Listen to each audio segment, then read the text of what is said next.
Merci, Monsieur le Président, Madame la Ministre, Monsieur le rapporteur, Mesdames et Messieurs les députés, mes chers collègues, nous y voilà. La France va inscrire dans sa loi le père facultatif et permettre la venue au monde d'enfants sans père. Mais qui êtes-vous pour vous permettre une telle mutilation? Est-ce à dire qu'un père est inutile? Assumez de dire qu'un père n'est pas nécessaire. Assumez de dire que vous ne devez rien à vos pères. C'est précisément cette société-là que je ne veux pas. Celle qui dit qu'elle se fait toute seule. Celle qui dit que l'autre n'est pas nécessaire. Alors pour moi, voyez-vous, il n'y a pas plus grand que l'homme. Et vous le piétinez, vous le réduisez à rien, à ses gamètes, à 1/60 millième de millimètre. Un donneur, vous appelez ça. Mais Madame la Ministre, ça c'est un homme, Madame la Ministre. C'est pas un donneur, c'est celui qui porte et qui élève et qui soulève des montagnes pour son petit. Celui qui l'élève jusqu'à lui, celui qui le soigne et l'encourage. Celui qui le rassure et le grandit, qui l'écoute et l'accompagne.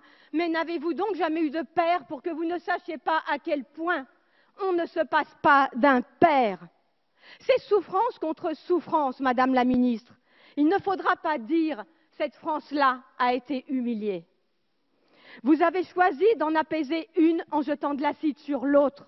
C'est souffrance contre souffrance, je vous l'assure. Bien sûr, une mère peut faire ça. Évidemment qu'une mère peut tout faire. Et alors? Faut-il donc séparer et supprimer les pères? C'est ce que vous faites, Madame la Ministre. C'est ce que vous faites, Mesdames et Messieurs les députés. Et j'espère que vous aurez conscience de la société d'élimination que vous créez. J'idéalise les pères, me dit-on. Mais n'idéalisez-vous pas les mères? 30% des maltraitances sont dues aux mères. Nous devons légiférer pour un corps social. À force de Nous devons légiférer pour un corps social. Et à force de légiférer pour des catégories, des groupes et des sous-groupes, chacun tire de son côté, c'est la loi du plus fort. Vous créez les communautarismes contre lesquels vous prétendez lutter. L'enfant est le témoin privilégié de la force de l'homme. Et lorsque l'homme devient père, cette force se transforme en service au plus petit. Lui seul peut apprendre ça à l'enfant et conjure ainsi la loi du plus fort. Et vous choisissez de faire sans eux, de ne prendre d'eux que ce qui vous intéresse, leurs gamètes, et de jeter le reste. Mais l'homme est un tout, Madame la Ministre. On ne prend pas que ses gamètes et jeter le reste.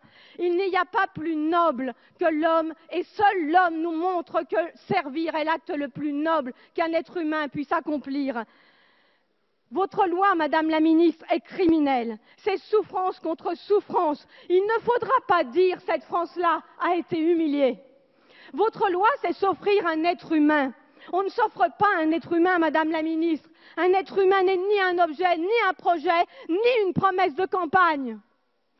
Votre loi, loin d'abolir les inégalités, votre loi les aggrave. Votre loi soulève des questions de marchandisation du vivant, d'eugénisme, de sélection, le dévoiement du sens de la médecine et la voie du design de l'enfant parfait comme nous le voulons que vous déverrouilliez. Au-delà des bornes, il n'y a plus de bornes.